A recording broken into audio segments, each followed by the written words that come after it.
I'm Siddhart. I'm a filmmaker. I'm based in India and I work with communities, teaching them how to make film. It's a method through which I feel that using cinema as a tool, communities are able to voice themselves. Marginalized groups like Dalits, sexual minorities, which don't get space in the mainstream media, are represented not through any other media but by themselves. I got into media primarily through interest in a bit of my training in journalism. I was a part of the mainstream media and I realized that there are certain lacks in the mainstream, especially in terms of representing marginalized groups. We live in a world which is occupied with language and certain discourses take hegemonic power position against certain other discourses, other languages. And so it's also a method of breaking down the traditional form of narrative that we see, and exploring alternate narratives is also part of the work. I think empowerment is the crisis of our times. You see that we live in a world of material paradox. In one level we go to expensive restaurants and eat food, and on the other hand we would also, we see people living in slums, we see people, we see practices like untouchability still exist, race still exists, castes exist. We live in fancy homes, but inside those fancy homes we're not really liberated sexually.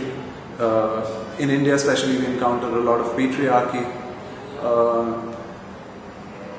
I think one of the reasons why one would want to do work like this is to balance the equation a little bit, is to create a balance in the society.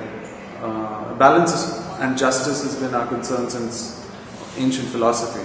That is all we spoke about, decay or justice. Yes, I think that people with resources in this world definitely have the responsibility of looking at people who don't have the resources. It's been 150 years or more since we encountered Marx. So it's no news for us to,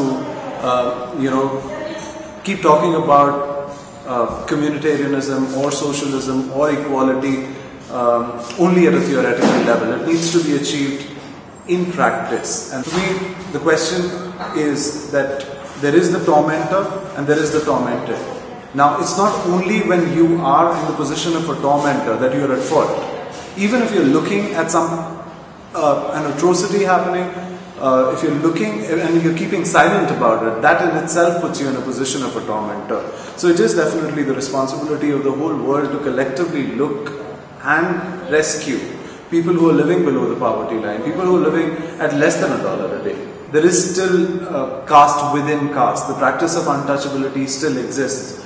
It exists not only in spoken spaces where people are asserting themselves, but it also exists in unspoken ways where we live as communities and ghettos where we do not interact. We have cities, example of cities like Delhi and Bombay and most cities of this country. Even if you want to rent a house, for example, the first question you're asked is what religion are you? And the second question you're asked is what caste are you? And if you belong to a different caste, especially a lower caste, the chances are that you will have to resort to living only in a selected location where most people live. If you're a Muslim, you won't get a house and rent in most parts of this city. So people are aware of it. The question is how many people are speaking against the practice itself. And people, I think in certain ways, I think as a society what we're really lacking is that people are not appreciated for speaking against atrocity. The typical Spider-Man dialogue, with great freedom comes, or with great power comes great responsibility.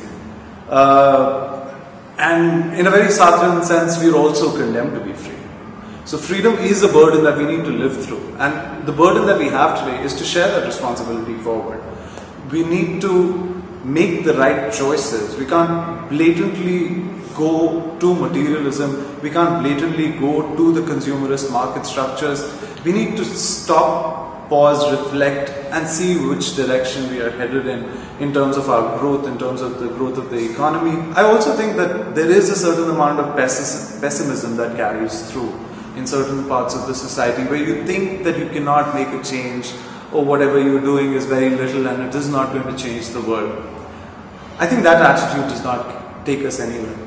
In a democracy, in the world that we live in today, which is very cosmopolitan, with all the access to information that we have, it's very important that we engage in different dialogues, we engage in different debates. We can't sit at home. We need to step out and do something.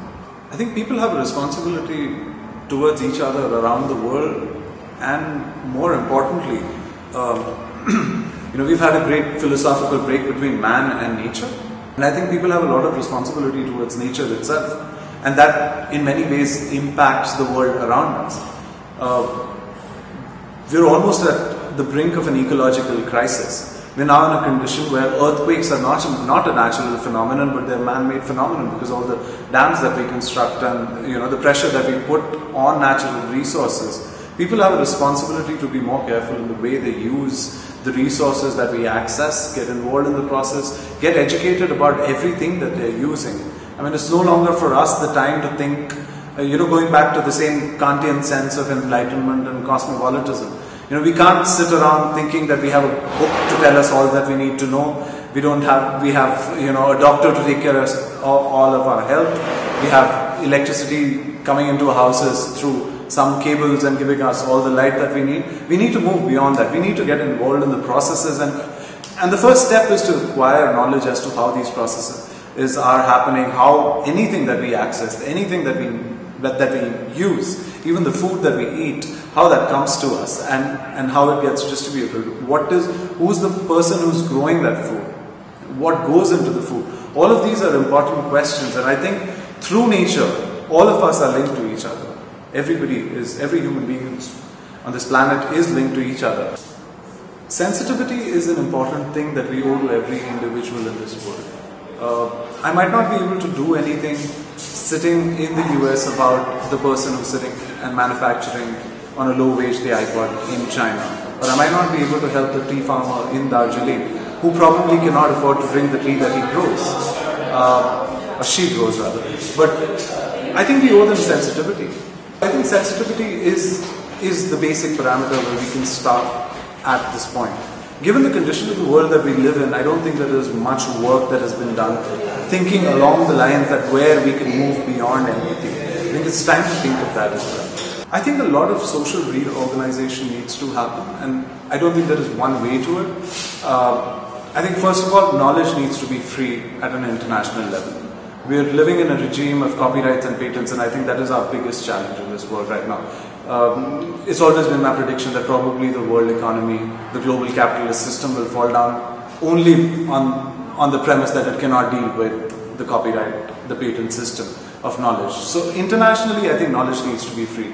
But along with that, what also needs to be done, and I think we're going to be reaching very fast, especially within India, where we're not one country. We're many countries at war with each other within our country. So I think power, when it's distributed, needs to be transferred locally. The global processes have set in a trend where, in India also, especially in the metros and even others, where we are kind of thinking that Facebook is going to bring the change. I think just discussion on the Facebook network is a very close discussion, and more often than not, we have seen that it does not yield results. At the same time, there is a lot of civil society movement happening within India which is accepting responsibility for its own cause, for its own people. And a lot of that inspiration has come from the Arab Spring. And other movements which have been televised through the internet. So I think re-establishing and reminding ourselves that freedom of speech and expression is probably the biggest tool for change that we have is important. And using it not only to protect your own freedom, but also trying to use it to protect other people's freedom.